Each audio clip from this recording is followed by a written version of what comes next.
बिस्मिल्लाहिर्रहमानिर्रहीम।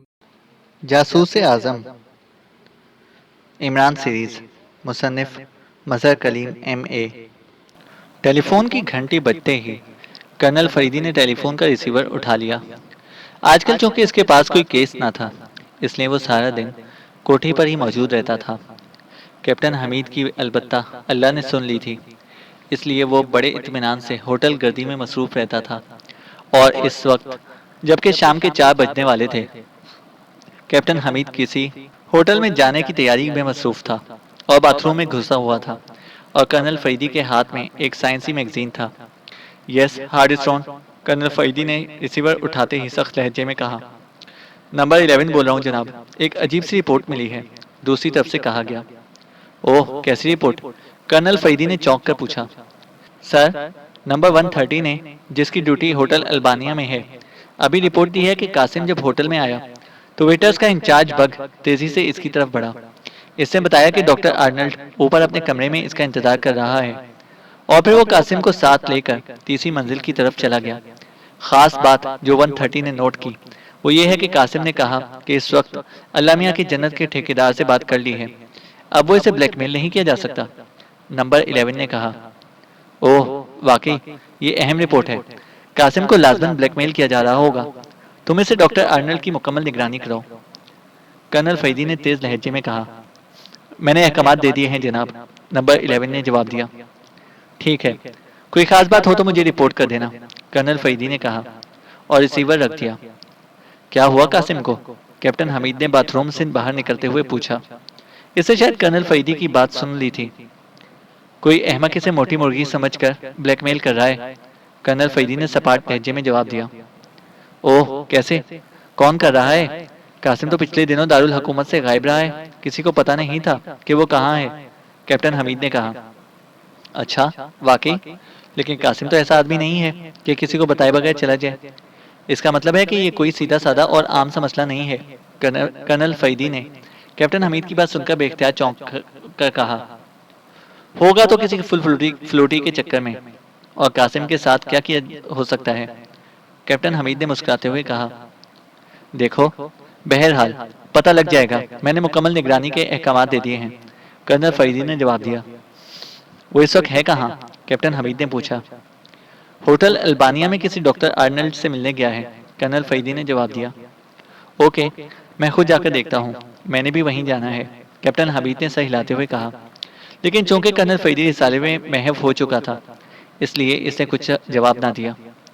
कैप्टन हमीद की कार कोठी से निकलकर खासी तेज रफ्तारी से होटल अल्बानिया की तरफ बढ़ी चली जा रही थी, और वो सोच रहा था कि कासिम आखिर कहाँ गायब हो सकता है। आज तक ऐसा ना हुआ था कि कासिम कहीं जाते हुए इसे बताकर ना जाता, लेकिन इस बार वो वाकई अचानक गायब हो गया था। लेकिन जब वो होटल अल्बानिया पहुंचा तो इसने दूर से कासिम की बहरी जहाज नुमा कार को गेट से बाहर निकलकर अपनी मुखालिफ सिमत में मुड़ते देखा। कैप्टन हमीद ने कार की रफ्तार तेज कर दी। कासिम के साथ एक और आदमी भी बैठा हुआ था।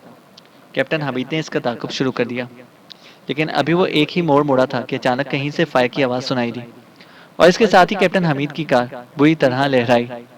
कैप्टन हमीद ने कार को बड़ी मुश्किल से कंट्रोल किया और फिर इसे साइड में रोक दिया, क्योंकि कार के लहराने के मखसूस अंदाज से ही वो समझ गया था कि इसका दाएं तरफ का पिछला टायर बस हो चुका है, और फायर की आवाज़ भी वो बखूबी पहचानता था।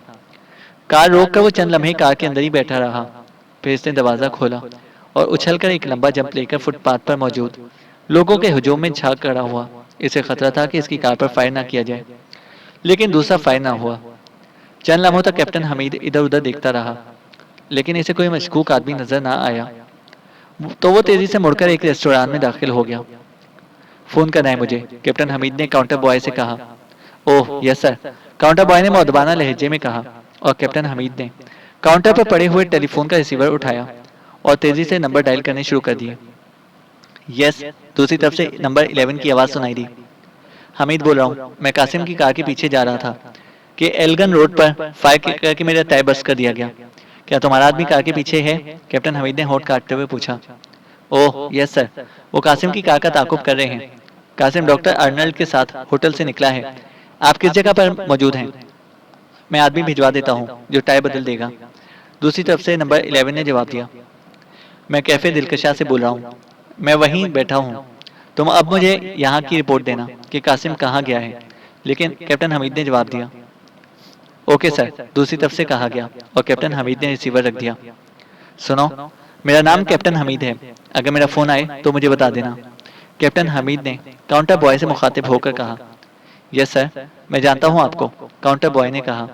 गुड, एक कोक भी भिजवा दो, मुझे कुछ देर बैठना है, कैप्टन हमीद ने कहा और तेजी से मुड़कर एक खाली मेज की तरफ बढ़ गया। चंद लम्हों बाद कोका कोला इसकी मेज पर सर्व कर दी गई। इसका मतलब है कोई गहरा चक्कर चल रहा है, आम सा मामला नहीं है, कैप्टन हमीद ने कोका कोला पीते हुए सोचा। सर, कार की चाबी, मैं टाई बदल दूं?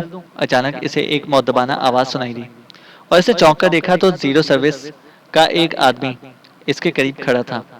हाँ, जल्दी करो, कैप्टन हमीद ने जेब से की रिंग निकालकर इसकी तरफ बढ़ाते हुए कहा और फिर वो आदमी सर हिलाता हुआ वापस चला गया। तकरीबन 10 मिनट बाद वो आदमी वापस आया और इसे मौदबाना अंदाज में की रिंग कैप्टन हमीद के सामने रख दिया। टाई बदल दिया गया है जनाब, आने वाले ने कहा। थैंक यू, कैप्टन हमीद ने सर हिला दिया और वो सलाम करके वापस बैरूनी दरवाजे की तरफ मुड़ गया।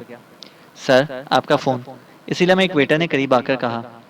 ओह अच्छा, कैप्टन हमीद ने चौंक कर कहा और मेज़ पर पड़ा हुआ की रिंग उठाकर काउंटर की तरफ बढ़ गया। रिसीवर अलहदा रखा हुआ था। Yes, captain Hamid speaking, captain Hamid ने रिसीवर उठाते हुए कहा।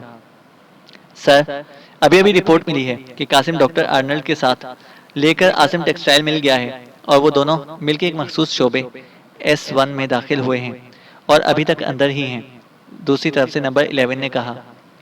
आसिम टेक्सटाइल मिल के मखसूस शोबे S1, लेकिन वहाँ तो रेशम की वेविंग की जाती है, ये वहाँ क्या लेने गए हैं? कैप्टन हामिद ने हैरान होते हुए कहा। फिलहाल तो कुछ नहीं कहा जा सकता। जहाँ तक मेरा ख्याल है ये डॉक्टर आर्नल्ड शायद कासिम को ब्लैकमेल करके कम दामों पर कोई बड़ा सौदा करने के चक्कर में है, नंबर 11 ने अंदाज़ा करते हुए कहा। ओह हाँ, ऐसी ही कोई बात होगी, लेकिन फिर मेरा टैग क्यों बस किया गया था? कैप्टन हमीद ने कहा। सर, अगर आप हुक्म दें तो कासिम को टटोला जाए, नंबर 11 ने जवाब दिया। नहीं, तुम इस डॉक्टर आर्नल्ड की निगरानी करो। कासिम को मुझसे बेहतर कोई नहीं टटोल सकता। मैं होटल अल्बानिया जा रहा हूँ। जैसे ही कासिम वहाँ से लौटकर किसी जगह जाए, मुझे इत्तला कर देना, फिर मैं खुद ही इससे सब कुछ उगलवा लूंगा। कैप्टन हमीद ने उसे हिदायत देते हुए कहा और फिर रिसीवर रखकर इसने जेब से एक नोट निकाला और काउंटर बॉय की तरफ फेंककर तेजी से बाहर की तरफ मुड़ गया। होटल अल्बानिया पहुंचकर वो सीधा काउंटर की तरफ बढ़ा। ओह जनाब, कैप्टन साहब, आपकी सीट तो रिजर्व है, काउंटर बॉय ने मुस्कुराते हुए कहा। मुझे मालूम है, तुम ये बताओ कि डॉक्टर आर्नल्ड कौन से कमरे में रह रहा है? कैप्टन हमीद ने सख्त लहजे में कहा। डॉक्टर आर्नल्ड, इस नाम का तो जनाब कोई आदमी नहीं ठहरा हुआ है, काउंटर बॉय ने यकीन भरे लहजे में कहा। कासिम को जानते हो? कैप्टन हमीद ने चौंक कर पूछा। जी जी, बिल्कुल जानता हूँ। ओह, वो तो डॉक्टर रेगी के साथ गए हैं, काउंटर बॉय ने यकीन भरे लहजे में कहा। डॉक्टर रेगी? अच्छा, यही नाम होगा। कौन से कमरे में है? कैप्टन हमीद ने पूछा। वो तो जनाब कमरा छोड़ गए हैं, तीसरी मंजिल के कमरा नंबर 12 में रिहाइश पजीर थे, काउंटर बॉय ने जवाब दिया। ओह, कब छोड़ा है इसने कमरा? कैप्टन हमीद के लिए नई इत्तला थी। कमरा तो उन्होंने 1 घंटा पहले छोड़ दिया था। इनका एक आदमी सामान भी ले गया था, लेकिन अमली तौर पर वो कासिम साहब के साथ गए हैं। कासिम साहब की आमद तक वो कमरे में ही रहे हैं, काउंटर बॉय ने जवाब दिया। कासिम को कौन लेकर गया था इसके कमरे तक? कैप्टन हमीद ने पूछा। ओह जनाब, वो वेटर्स का इंचार्ज बग जनाब, वो भी सर ऑफ करके चला गया है, काउंटर बॉय ने जवाब देते हुए कहा। बग कहाँ रहता है वो? कैप्टन हमीद की हैरत लम्हा ब लम्हा बढ़ती जा रही थी और अब उसे यकीन आता जा रहा था कि ये कोई इंतहाई पुरस्कार खेल खेला जा रहा है। 1 मिनट जनाब, मैं मालूम करके बताता हूँ, काउंटर बॉय ने कहा और फिर इंटरकॉम का रिसीवर उठाकर इसने एक नंबर प्रेस किया और बग की रिहाइशगाह के मुतालिक पूछने लगा। वो सर नादिर क्वार्टर्स में रहता है, 20 नंबर फ्लैट है उसका। सर इसका फ़ोन भी है, अगर आप फ़ोन करना चाहें तो मैं मिला दूं, काउंटर बॉय ने इंटरकॉम का रिसीवर रखते हुए कहा। ठीक है, मिलाओ, शायद वो पहुंच गया हो, कैप्टन हमीद ने सर हिलाते हुए कहा और काउंटर बॉय ने टेलीफोन का रिसीवर उठाया और नंबर डायल करने शुरू कर दिए। हेलो, कौन बोल रहा है? चंद लम्हों बाद काउंटर बॉय ने कहा। बग, कैप्टन हमीद साहब से बात करो, ये कर्नल फरीदी साहब के असिस्टेंट हैं। काउंटर बॉय ने तेज लहजे में कहा और फिर रिसीवर कैप्टन हमीद की तरफ बढ़ा दिया। हेलो, तुम्हारा नाम बग है? कैप्टन हमीद ने तेज लहजे में कहा। यस सर, मैं बग बोल रहा हूँ जनाब। हुक्म सर। दूसरी तरफ से एक धीमी सी आवाज सुनाई दी। तुम किस वक्त फ्लैट पर पहुंचे हो? कैप्टन हमीद ने पूछा। जी, मैं तो 3 रोज से फ्लैट से निकला ही नहीं सर। आप पूछ रहे हैं किस वक्त पहुंचा हूँ? दूसरी तरफ से हैरत भरी आवाज सुनाई दी। क्या मतलब? अभी तुम होटल से निकले हो और कह रहे हो कि 3 रोज से फ्लैट से नहीं निकले? कैप्टन हमीद के लहजे में शदीद तरीन हैरत थी। मैं होटल से? जनाब, आप क्या फरमा रहे हैं? मैं तो जनाब शदीद बीमार हूँ। मैं तो छुट्टी पर हूँ जनाब। आप बेशक होटल वालों से पूछ लें। दूसरी तरफ से जवाब मिला। ये तो कह रहा है कि वो 3 रोज से छुट्टी पर है। कैप्टन हमीद ने तेज लहजे में काउंटर बॉय से मुखातिब होकर कहा। क्या मतलब? कैसी छुट्टी? ये पागल तो नहीं हो गया? काउंटर बॉय ने भी शदीद हैरत भरे लहजे में कहा और जल्दी से रिसीवर ले लिया। हेलो बग, क्या तुम्हारा दिमाग खराब हो गया है? अभी तुम ड्यूटी ऑफ करके गए हो और अब कह रहे हो कि छुट्टी पर हो? काउंटर बॉय ने तेज लहजे में कहा। ये कैसे हो सकता है? मैं तो शदीद बीमार हूँ, बेड से हिल भी नहीं सकता। ड्यूटी कैसे दे सकता हूँ? मुझे 3 रोज पहले अचानक किसी जहरीले कीड़े ने काट लिया था। मेरी तो टांग बुरी तरह सूजी हुई है। आप बेशक आकर देख लें। मैंने तो फोन पर छुट्टी भी ले ली थी सेकंड मैनेजर साहब से। बग ने जवाब देते हुए कहा। ओह, तो फिर वो कौन था जो तुम्हारी जगह बाकायदा ड्यूटी देता रहा है? काउंटर बॉय हैरत से पागल होने के करीब था। मुझे क्या मालूम जनाब, ये तो आप हैरत अंगेज बात कर रहे हैं। आप बेशक खुद आकर देख लें। मैं तो बेड से उतरकर चल भी नहीं सकता। मैं ड्यूटी कैसे दे सकता हूँ? दूसरी तरफ से बग ने कहा और कैप्टन हामिद ने काउंटर बॉय को रिसीवर रखने का इशारा किया। इसे अब यकीन आ गया था कि सूरत हाल वाकई बेहद गंभीर है, लेकिन चक्कर क्या हो सकता है ये बात इसकी समझ में नहीं आ रही थी। काउंटर बॉय ने फोन रखा ही था कि फोन की घंटी बज उठी। काउंटर बॉय ने रिसीवर उठा लिया। आपका फोन है जनाब। कैप्टन काउंटर बॉय ने रिसीवर कैप्टन हमीद की तरफ बढ़ाते हुए कहा। यस, हमीद बोल रहा हूँ। कैप्टन हमीद ने सख्त लहजे में कहा। नंबर 11 सर, कासिम और डॉक्टर आर्नल्ड मिल से बाहर निकल रहे हैं। जीरो फोर्स इनकी निगरानी कर रही थी कि नागो रोड के जखीरे में इनकी कार चली गई। हमारे आदमी इंतजार करते रहे, लेकिन जब काफी देर तक कार वापस ना आई तो हमारे आदमी अंदर चले गए। वहां कासिम बेहोश पड़ा था और डॉक्टर आर्नल्ड गायब था। कासिम के सर पर रिवॉल्वर का दस्ता मारा गया है। नंबर 11 ने कहा। ओह, वो कहाँ जा सकता है? कैप्टन हमीद ने घुरा कर कहा। इसकी तलाश जारी है, लेकिन कासिम होश में आने के बाद बहकी बहकी बातें कर रहा है। मैंने इसे इसकी कोठी पर पहुंचाने के इंतजाम कर दिए हैं। नंबर 11 ने जवाब दिया। तुम इस डॉक्टर आर्नल्ड को तलाश करो, हर कीमत पर। मैं कासिम की कोठी पर जा रहा हूँ। कर्नल साहब को रिपोर्ट दे दी? कैप्टन हमीद ने पूछा। नहीं जनाब, आपका हुक्म था कि रिपोर्ट आपको दी जाए, इसलिए मैं आपको पहले रिपोर्ट दे रहा हूँ। नंबर 11 ने जवाब दिया। इन्हें रिपोर्ट दे दो और मैं मेरे मुतालिक भी बता देना। मैं कासिम की कोठी से इन्हें फ़ोन कर लूँगा, कैप्टन हमीद ने कहा और रिसीवर रखकर वो तेज़ी से मुड़ा और बैरूनी दरवाजे की तरफ बढ़ गया। इसके चेहरे पर गहरी संजीदगी के आसार नुमाया थे। इमरान की मोटरसाइकिल इंतहाई तेज रफ्तारी से शहर के मगरिबी हिस्से की तरफ जाने वाली सड़क पर उड़ी जा रही थी। चूंकि इसके पास फौरी तौर पर कोई सवारी ना थी, इसलिए इसने होटल अल्बानिया के बाहर से ये मोटरसाइकिल हासिल कर ली थी। वसी हिताए अमल के डिक्टाफोन ने इसे बेहद काम दिया था। इसने डॉक्टर आर्नल्ड और कासिम के दरमियान होने वाली गुफ्तगू सुन ली थी। इस गुफ्तगू के दौरान इसे महसूस हो गया था कि कासिम के जहन को ट्रांस में लाकर कंट्रोल कर लिया गया है। हालांकि वो खुद हिप्नाटिज्म में खासी महारत रखता था, इसलिए वो इतना तो जानता था कि कासिम जैसे जहन रखने वाले को ट्रांस में नहीं लाया जा सकता था। लेकिन न जाने डॉक्टर आर्नल्ड ने क्या किया था कि गुफ्तगू के दौरान यकलख्त कासिम ट्रांस में आ गया और डॉक्टर आर्नल्ड ने तहकमाना अंदाज में उसे अपने साथ चलने का हुक्म दिया। और फिर कासिम और डॉक्टर आर्नल्ड कासिम की कार में बैठकर होटल से चल पड़े। ड्राइविंग सीट पर कासिम था। डॉक्टर आर्नल्ड ने इसे सिर्फ आसिम टेक्सटाइल मिल चलने का हुक्म दिया था। इस वक्त इमरान ने मोटरसाइकिल उड़ाई और फिर रास्ते में इसे मालूम हो गया कि कर्नल फरीदी की जीरो फोर्स भी कासिम की निगरानी कर रही है और इसके साथ साथ इसे कैप्टन हमीद को भी कार में कासिम के पीछे जाते चेक कर लिया। लेकिन बाद में कैप्टन हमीद की कार नजर ना आई। वो शायद रास्ते में ही रुक गया था। अलबत्ता जीरो फोर्स की निगरानी जारी थी। इमरान को निगरानी के दौरान जीरो फोर्स की निगाहों में आने से बचने के लिए काफ़ी मेहनत करना पड़ी। और फिर कासिम और आर्नल्ड जब आसिम टेक्सटाइल मिल्स की हदूद में दाखिल हो गए तो इमरान बाहर रुक गया। वसी हिताए अमल के डिक्टाफोन की वजह से इसे इनके पीछे अंदर जाने की जरूरत ना थी। डॉक्टर अर्नल्ड के हुक्म पर कासिम इसे मिलकर किसी खुसूसी शोबे S1 में ले गया था। वहां इनकी मुलाकात किसी डॉक्टर जाबिर से हुई। कासिम डॉक्टर जाबिर को अंकल कह रहा था और इसने डॉक्टर अर्नल्ड का तारुफ एक दोस्त की हैसियत से कराया। और फिर डॉक्टर अर्नल्ड ने कासिम को शायद इशारा किया या हुक्म दिया। बहरहाल कासिम इन दोनों को वहीं छोड़कर कहीं उठकर चला गया और इसके बाद ट्रांसमीटर पर इसके खराटों की आवाज़ें सुनाई देती रहीं और इमरान होंठ भेजे खामोश बैठा इसके जोरदार खराटे सुनने पर मजबूर हो गया। फिर कासिम को जगाया गया और इसके बाद कासिम डॉक्टर अर्नल्ड के साथ कार में बैठकर मिल से वापस निकला और डॉक्टर अर्नल्ड के हुक्म पर कासिम ने कार अपनी कोठी की तरफ मोड़ दी। 04 अभी तक निगरानी कर रही थी और जिस सड़क से कासिम ने गुजरना था वो चौंके खासी वीरान थी। इसलिए इमरान ने सोचा कि वो दूसरे रास्ते से पहले कासिम की कोठी पर पहुंच जाए, वरना वो लाजमन 04 की नजरों में आ जाएगा।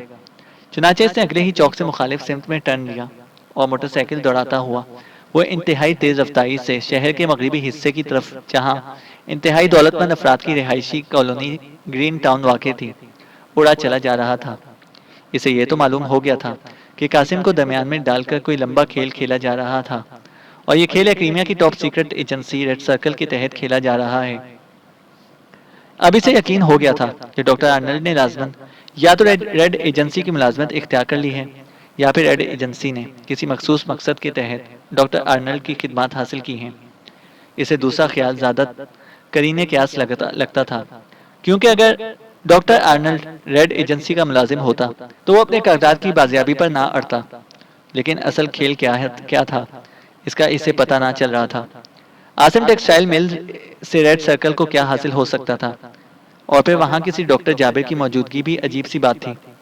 इसलिए अब इसने फैसला कर लिया था कि जैसे ही डॉक्टर अर्नल्ड कासिम के साथ इसकी कोठी पर पहुंचेगा वो खुलकर सामने आ जाएगा।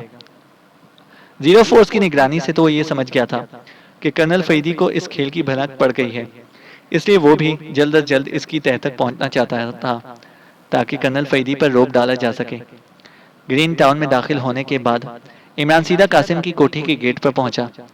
गेट बंद था। इमरान ने मोटरसाइकिल एक तरफ गली में छोड़ दी और फिर पैदल चलता हुआ कोठी की तरफ बढ़ आया। इसने हाथ बढ़ाकर कॉल बेल का बटन प्रेस कर दिया। चंद लम्हों बाद फाटक की छोटी सी खिड़की खुली और कासिम के खास मुलाजिम जुम्मन की शक्ल नजर आई। अरे जनाब जुम्मन साहब, वाह, अरे तुम तो रोज बरोज जवान होते जा रहे हो। क्या खा रहे हो आजकल? इमरान ने अपने असल लहजे में कहा और जुम्मन बेख्तियार उछल पड़ा। इसकी आंखों में शनासाई की चमक उभर आई। अरे आप अमान साहब, ओह लेकिन आपकी शक्ल मुबारक तो, जुम्मन ने चौंक कर कहा। शक्ल का क्या है जुम्मन, तुम चाहो तो तुम्हारी शक्ल मुझसे भी ज्यादा अहमकाना बन सकती है, लेकिन क्या यहीं खड़े खड़े शक्ल बदलवाने का प्रोग्राम है? इमरान ने कहा। ओह ओह, आइए आइए हुजूर, आपका आना मेरे सर पर, जुम्मन ने जल्दी से एक तरफ हटते हुए कहा और इमरान मुस्कुराता हुआ अंदर दाखिल हो गया। वो अपने खाला जाओ कहाँ हैं?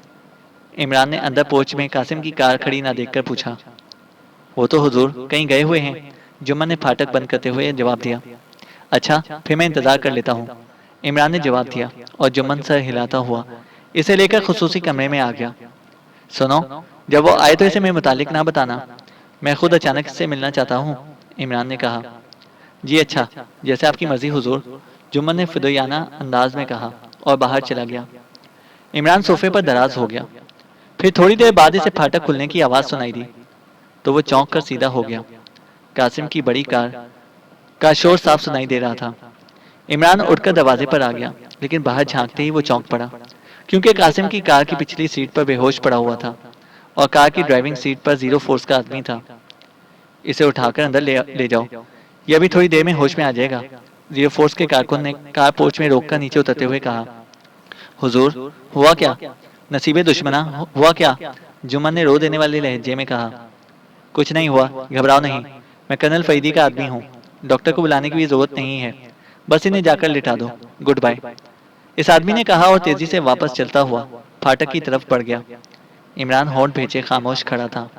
इसे समझ ही ना आ रहा था कि दरमियान में क्या चक्कर चल गया। वो डॉक्टर अर्नल्ड कहाँ गया?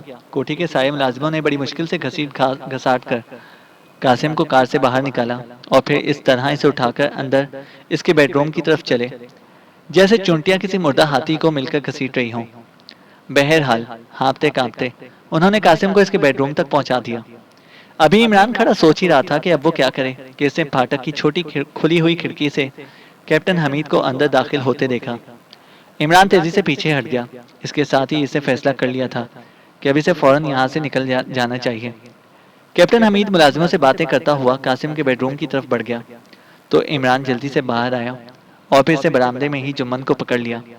सुनो, कैप्टन हमीद को ना बताना कि मैं आया था, वरना कासिम मर जाएगा, समझे? इमरान ने सख्त लहजे में कहा और जुम्मन के सर हिलाने पर वो तेज तेज कदम उठाता फाटक से बाहर निकल आया। बाहर कैप्टन हमीद की कार खड़ी थी। एक लम्हे के लिए तो इसे ख्याल आया कि कैप्टन हमीद की कार ले उड़े, लेकिन फिर इसने इरादा बदल दिया। वसी हिताए अमल का डिक्टाफोन अभी तक कासिम के कॉलर के अंदर चिपका हुआ था और इमरान को मालूम था कि कैप्टन हमीद यकीनन कासिम को होश में ले आएगा। इस तरह कम अज कम इसे दरमियान में होने वाले वाकयात का तो इल्म हो ही जाएगा। चुनाचा वो तेजी से साइड गली से होता हुआ कोठी की उकबी तरफ को मुड़ गया और फिर एक मुनासिब जगह पर छुपकर खड़ा हो गया। इसने जेब से डिक्टाफोन का रिसीवर निकालकर हाथ में पकड़ लिया। अरे, ये क्या है? अचानक कैप्टन हमीद की आवाज़ इमरान के कानों में पड़ी। ये मालूम नहीं जनाब, ये तो कोई बटन है। एक मुलाजिम की आवाज़ सुनाई दी। ओह, डिक्टाफोन, हमीद की आवाज़ सुनाई दी और इमरान ने एक तवील सांस लेकर रिसीवर का बटन ऑफ किया और इसे जेब में डालकर सड़क की तरफ बढ़ गया। जाहिर है अब डिक्टाफोन बेकार हो चुका था। बहरहाल अब वो इतना अंदाजा तो लगा सकता था कि डॉक्टर आर्नल्ड कहीं रास्ते में ही कासिम को बेहोश करके निकल गया है। अब इसकी तलाश तो फजूल थी। यकीनन जीरो सर्विस वाले इसके पीछे होंगे, लेकिन इससे सोचा कि अब इसे इस डॉक्टर जाबिर को जाकर टटोलना चाहिए। चुनाचा सड़क पर आकर इसने एक खाली सड़क टैक्सी पकड़ी और इसे आसिम टेक्सटाइल मिल का पता बताकर वो उकबी नशिस्त पर बैठ गया। तकरीबन आधा घंटे के मुसलसल सफर के बाद टैक्सी आसिम टेक्सटाइल मिल्स के गेट पर पहुंच गई।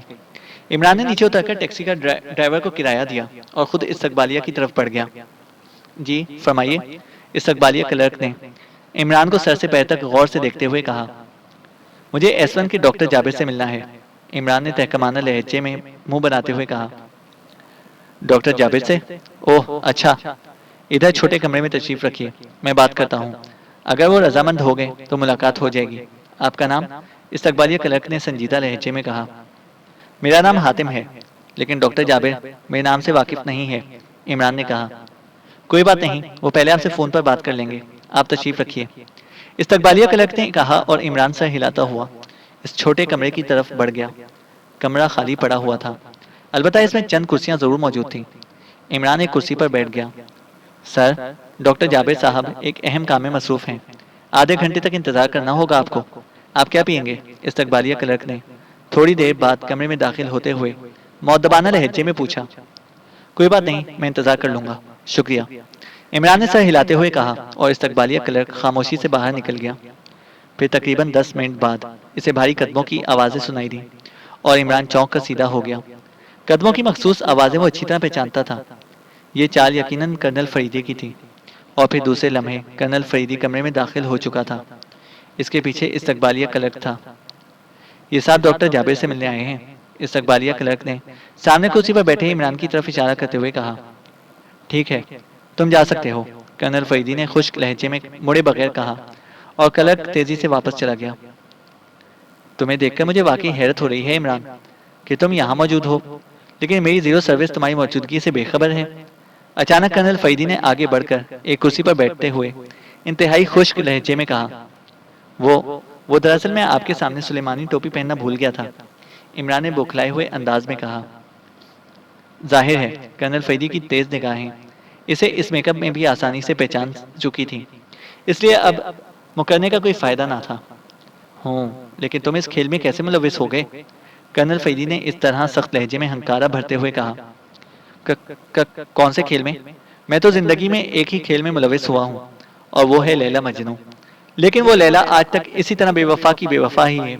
अगर आप इसे वफा पर आमादा कर लें तो बड़ा एहसान होगा, इमरान ने मुस्कुराते हुए जवाब दिया। सुनो इमरान, तुम्हारी यहाँ इस तरह मौजूदगी बता रही है कि तुम इस मुल्क के दुश्मन के तौर पर यहाँ दाखिल हुए हो, वरना तुम लाजमन इस तरह छुप कर ना आते। और तुम जानते हो कि मैं मुल्क दुश्मनों के साथ कैसा सलूक करता हूँ, इसलिए बेहतर इसी में है कि तुम यहाँ से निकल जाओ, कर्नल फरीदी ने गुर्राते हुए कहा। कौन से बटन खोलूं, कमीज के या? इमरान ने शरारत भरे लहजे में कहा। हो तो तुम मुझे कुछ नहीं बताओगे? ठीक है, मैं आखिरी कोशिश किए लेता हूँ, वो भी सिर्फ इसलिए कि कहीं तुम किसी गलत फहमी की बिना पर मेरे हाथों मारे ना जाओ। मैं तुम्हें सिर्फ इतना बता देता हूँ कि जिस डॉक्टर जाबिर से तुम मिलने आए हो वो हलाक हो चुका है। कर्नल फरीदी ने खुश्क लहजे में कहा। और इस बार इमरान वाकई हैरत से उछल पड़ा। डॉक्टर जाबिर हलाक हो चुका है? ओह, लेकिन कब? इमरान ने हैरत भरे लहजे में कहा। तुम्हारा लहजा बता रहा है कि तुम्हें वाकई डॉक्टर जाबिर की हिलाकत का इल्म नहीं है। और वैसे भी मैं कम से कम तुमसे इस किस्म की हिमाकत की तवक्का नहीं कर सकता कि तुम्हें डॉक्टर जाबिर की हिलाकत का मालूम होता और तुम इससे मिलने यहाँ आ जाते और फिर इस तरह बैठ कर इंतजार करते रहते। लेकिन हालात डॉक्टर जाबिर की हिलाकत की वजह से इंतहाई संगीन हो चुके हैं। कर्नल फरीदी ने एक तवील सांस लेते हुए कहा। अब इसके चेहरे पर कदे नरमी के आसार नुमायां हो चुके थे, जैसे इसका जहन किसी खास नतीजे पर पहुंच गया हो। कौन से हालात? खाजा या दाखिला? इमरान की जबान एक बार फिर पटरी से उतर गई। पहले तुम अपनी यहाँ मौजूदगी की वजाहत करो। प्लीज ये सुन लो कि मेरे पास वक्त नहीं है, कर्नल फरीदी ने होंठ काटते हुए कहा। इसकी तेज नजरें इमरान पर जमी हुई थीं। अच्छा, कुछ थोड़ी बहुत रकम तो मैं मेरे पास है। 2-4 मिनट खरीदने हैं तो मैं आपकी मदद कर सकता हूँ, लेकिन इमरान ने जल्दी से जेबें टटोलते हुए कहा। और कर्नल फरीदी एक झटके से उठ खड़ा हुआ। कम इन, इसने चीख कर कहा। और दूसरे लम्हे मशीन गनों से मुसल्लह 4 अफराद कमरे में दाखिल हो गए। इसे जीप में बिठाकर मेरी कोठी में ले चलो, और सुनो, अगर ये भागने की कोशिश करे तो इसे बिला तकल्लुफ गोली मार देना। अब तक मैं कोठी में ना पहुंचूं, तुमने इसकी सख्त निगरानी करनी है। कर्नल फरीदी ने इंतहाई सख्त लहजे में मुसल्लह अफराद से मुखातिब होकर कहा। वो हथकड़ियाँ तो ना पहनाएंगे? इमरान ने बौखलाए हुए अंदाज में कहा। मेरे ख्याल में इसकी जरूरत नहीं है, इन सब का निशाना खता नहीं हो सकता, कर्नल फरीदी ने मुस्कुराते हुए कहा। मगर मेरा निशाना खता हो गया तो? इमरान ने अजीब से लहजे में कहा। और कर्नल फरीदी चंद लम्हे इसे देखता रहा और फिर बेख्तियार हंस पड़ा। वाकई मुझे ख्याल नहीं रहा था कि तुम्हारा निशाना भी खता हो सकता है। ठीक है, तुम सब जाओ, कर्नल फरीदी ने इन मुसल्लह अफराद से मुखातिब होकर कहा। और वो हैरत से इन दोनों को देखते हुए कमरे से बाहर निकल गए। शायरी ने कर्नल फरीदी के इन मुतजाद अहकामात की वजह से हैरत हो रही थी। ठीक है इमरान, तुम भी जा सकते हो। अभी मैं हालात को चेक करूंगा, और अगर किसी भी लम्हे मुझे मालूम हुआ कि तुम मेरे मुल्क के खिलाफ कोई खेल खेल रहे हो तो मैं तुम्हें पाताल से भी खींच निकालूंगा, कर्नल फरीदी ने संजीदा लहजे में कहा और बैरूनी दरवाजे की तरफ मुड़ गया। पाताल का पता तो बताएं। मैं तो यहाँ अजनबी हूँ, इमरान ने इसके पीछे जाते हुए कहा। लेकिन कर्नल फरीदी सुनी अनसुनी करते हुए अंदरूनी कमरे की तरफ पड़ गया। इमरान भी खामोशी से इसके पीछे चलने लगा। चूंकि कर्नल फरीदी ने किसी को इसके रुकने का हुक्म ना दिया था, इसलिए किसी ने भी इसे ना रोका, और वो दोनों इस तरह आगे पीछे चलते हुए मिल के मखसूस शोबे की तरफ बढ़ते चले गए, जैसे दोनों मिलकर मुआयना करने आए हों। अब इतनी भी बेनियाजी अच्छी नहीं होती कर्नल साहब, मुझे लैला की जिन्स बदलती हुई महसूस होने लगी है, अचानक इमरान ने आगे बढ़ते हुए कहा। जब तक तुम मुझे ये ना बताओगे कि तुम इस खेल में कैसे मुलविस हुए तो मैं तुम्हें कुछ नहीं बताऊंगा, कर्नल फरीदी ने मुड़े बगैर सपाट लहजे में कहा। ये बात आप कासिम से भी पूछ सकते हैं, इमरान ने यकलक संजीदा होते हुए कहा। कासिम के होश ठिकाने नहीं हैं, वो मुसलसल बहकी बहकी बातें कर रहा है, शायद कोई अंदरूनी दिमागी चोट आ गई है उसे, कर्नल फरीदी ने जवाब देते हुए कहा। अंदरूनी दिमागी चोट नहीं बल्कि दिली चोट आई है, इस बार कोई सख्त फुलफुलूटी टकरा गई है, इमरान ने मुस्कुराते हुए कहा। और कर्नल फरीदी चौंक कर उसकी तरफ मुड़ गया। ओह, तो तुम्हें सब हालात का इल्म है? कर्नल फरीदी के लहजे में हैरत थी। बस इतनी बात का पता नहीं कि डॉक्टर आर्नल्ड के साथ यहाँ से निकलने के बाद कोठी तक पहुँचने के दरमियान क्या हुआ था। बस जायचा ये बताते हैं कि जरा सी गलती हो गई और कमर जदी से बुर्ज ढह गए। मैंने इसे लाख चमकारा कि भाई कमर साहब बाहर आ जाओ, तुम्हें कुछ ना कहा जाएगा, तुम्हारी वालदा सख्त बीमार है, लेकिन वो मानता ही नहीं, आखिर नीदरलैंड का बाशिंदा है, एक नंबर ढीठ है। इमरान की जबान कैंची की तरह चल पड़ी। रास्ते में डॉक्टर आर्नल्ड कार एक दरख्तों के झुंड में ले गया।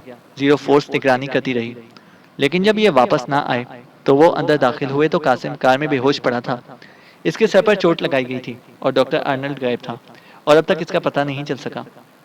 कासिम को वहीं होश में लाया गया तो बहकी बहकी बातें करने लगा, तो जीरो सर्विस वालों ने उसे बेहोशी का इंजेक्शन लगाकर कार में डाला और कोठी पर छोड़ आए। वहाँ कैप्टन हमीद पहुंचा तो इसने एक डिक्टाफोन ट्रेस किया, और इस वक्त तो मैं यही समझा था कि डिक्टाफोन मुजिमों ने लगाया है, लेकिन अब तुम्हारी यहाँ मौजूदगी के बाद मुझे 100% यकीन है कि ये काम तुम्हारा होगा, कर्नल फरीदी ने कहा और इमरान हंस पड़ा। या सारे उल्टे काम आप मेरे गले में क्यों डालते जा रहे हैं? बहरहाल आपने मुझे हालात बता दिए हैं, तो अब मैं भी आपको बता देता हूँ ताकि आपका एहसान मुझ पर ना रहे। आप जानते तो हैं कि आपके अंदर अगर आफरीदी खून दौड़ रहा है तो मेरे अंदर चंगेजी खून दौड़ ना रहा होगा तो कम से कम चल जरूर रहा होगा, इमरान ने मुस्कुराते हुए कहा। और कर्नल फरीदी सिर्फ मुस्कुराकर रह गया। और फिर इमरान ने डॉक्टर अर्नल्ड से मुतालिक कागजात ट्रेस होने से लेकर कासिम की कोठी तक पहुंचने के सारे हालात सुना दिए, क्योंकि जाहिर है अब छुपाने का कोई फायदा ना था। वो जिस मकसद के लिए सब कुछ अकेला करना चाहता था, ताकि पकी पकाई कर्नल फरीदी के सामने रखकर इसे सिर्फ खीर चाटने की दावत देता, लेकिन अब खीर पकने से पहले ही कर्नल फरीदी दरमियान में कूद चुका था। इसलिए अब मसले की नौयत बदल गई थी। ओह, तो ये वो डॉक्टर आर्नल्ड है। लेकिन रेड सर्कल को कासिम डॉक्टर जाबिर से क्या मिल सकता है? और फिर मेरी समझ में ये बात नहीं आ रही कि आखिर कासिम क्यों इतना फर्माबरदार बन गया है। वो तो ऐसे मामलात से 100 कोस दूर भागने वाला आदमी है, कर्नल फरीदी ने सोचते हुए कहा। वो दोनों इस वक्त S1 शोबे के मेन गेट से कुछ फासले पर खड़े बातचीत में मसरूफ थे। पहले ये बताइए कि डॉक्टर जाबिर साहब कौन हैं? क्या इन्होंने वेविंग में डॉक्टरेट की हुई है? इमरान ने पूछा। अरे नहीं, ये हमारे मुल्क के बड़े मशहूर साइंसदान थे और मुझे भी पहली बार मालूम मालूम हुआ है कि वो यहाँ S1 में मौजूद रहते हैं। मैं खुद इनकी यहाँ मौजूदगी की बात सुनकर बेहद हैरान हुआ था। कासिम और डॉक्टर आर्नल्ड के बाहर जाने तक डॉक्टर जाबिर बिल्कुल सही सलामत था, लेकिन फिर अचानक इसका रंग बदलने लगा और फिर देखते ही देखते मर गया। डॉक्टर ने इसकी मौत की वजह इंतहाई शदीद जहनी सदमा बताया है, कर्नल फरीदी ने जवाब दिया। शदीद जहनी सदमा? ओह ओह, कर्नल फरीदी, अब मैं समझ गया। मुझे यकीन है कि आपकी हुकूमत ने इस मामले में आपको भी लाइल्म रखा है, इमरान ने सर हिलाते हुए कहा। क्या मतलब? किस मामले की बात कर रहे हो? कर्नल फरीदी ने चौंक कर कहा। डॉक्टर आर्नल्ड भी साइंसदान है और असलहे की मखसूस खासियत जानता है, खास तौर पर इंतहाई हसास असलहा। यकीनन आपके इस S1 शोबे में खुफिया तौर पर किसी हसास असलहे के फॉर्मूले पर काम हो रहा होगा, जिसकी भनक रेड सर्कल को मिल गई। डॉक्टर जाबिर यकीनन इस शोबे का इंचार्ज होगा या फिर इस फॉर्मूले का मौजिद होगा, और मेरा ख्याल है कि इस शोबे में किसी गैर मुतालिक आदमी को दाखिल ना होने दिया जाता होगा। लेकिन जाहिर है कासिम पर यह पाबंदी नहीं हो सकती थी, इसलिए कासिम को इस्तेमाल किया गया और कासिम डॉक्टर आर्नल्ड को हमरा लेकर इस शोबे में दाखिल हुआ। वहां से डॉक्टर आर्नल्ड वो फॉर्मूले ले उड़ा। किस तरह ले उड़ा ये मुझे मालूम नहीं। बहरहाल वो अपने मकसद में कामयाब हो गया। इसने कासिम को रास्ते में बेहोश किया और फरार हो गया। लाजमन उसे निगरानी का इल्म हो गया होगा। बाद में ये डॉक्टर जाबिर ने फॉर्मूला चेक किया होगा तो इसे गायब देखकर इसे शदीद जहनी सदमा पहुंचा होगा और नतीजा ये कि वो वहीं मर गया। केस जानते हैं आप? इमरान ने संजीदगी से बात करते हुए कहा। आखिर में फिर पटरी बदलने लगा। तुमने वाकई दुरुस्त तज्जिया किया है इमरान। सारी बात ऐसी ही है। मुझे भी बाद में मालूम हुआ है कि हमारी हुकूमत ने सलासिम को एतमाद में लेकर एक खुफिया मिसाइल की तैयारी के लिए यहाँ खुसूसी शोबा कायम किया है। इस शोबे में एक मखसूस किस्म का रेशा तैयार किया जाता है जो इस मिसाइल में इस्तेमाल होता है। लेकिन बात अभी तजर्बे तक ही महदूद थी और तजर्बा मुकम्मल होकर अब इसकी अमली कार्रवाई शुरू हो रही थी कि रेड सर्कल ये फॉर्मूला ले उड़ा। और मेरा ख्याल है कि डॉक्टर जाबिर अपनी तबई मौत नहीं मरा, इसे कोई मखसूस जहर वाली सुई लगाई होगी, क्योंकि इस फॉर्मूले का मौजिद भी डॉक्टर जाबिर ही था। यह और बात है कि इस जहर का असर कुछ देर बाद जाहिर होता है, लेकिन अचानक सदमे की वजह से पहले जाहिर हो गया।